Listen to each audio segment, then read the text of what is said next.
जुलाई 1 रु भारत में बदलिब आईन आसनु जानिबा यार सर्विसेस खबर विषय आउ किछि दिन मध्य देशर आईन व्यवस्था रे बड़ परिवर्तन हेबाकु जाउछि। 1 जुलाई 2024 रु सारा देश में 3टी नूतन नियम लागू हेबाकु जाउछि। एही नियम सहित आईपीसी एवं सीआरपीसी रद्द हेब।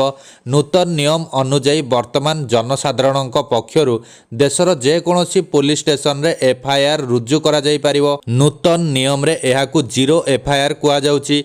जीरो एफआईआर को सीसीटीएनएस मध्य संपृक्त पुलिस स्टेशन को पठाजिब।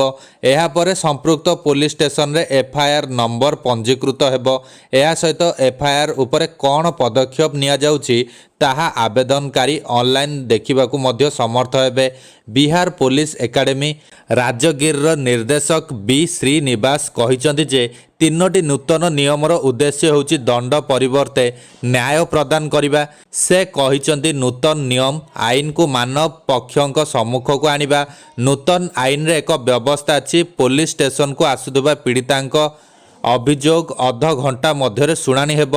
जदि कौनसी पीड़िता को अध घंटारू अधिक समय पुलिस स्टेशन रे अपेक्षा करने दिया जाए तेबे पुलिस स्टेशन रे संपृक्त अधिकारी विरोध रे कार्यानुष्ठान ग्रहण करा जिवो। समस्त पुलिस स्टेशन रे विभिन्न मामला पई विभिन्न अनुसंधानकारी अधिकारी तथा आईओ नियोजित हेबे। प्रत्येक आईओ को एक लैपटॉप एवं एंड्रॉयड मोबाइल दिया जिवो। समस्त आईओ को सेमानक पृथक ईमेल दिया जिवो। एहा परे समस्ते सीसीटीएनएस तथा क्राइम एवं crime branch tracking network scheme रे सक्रिय रहिबे।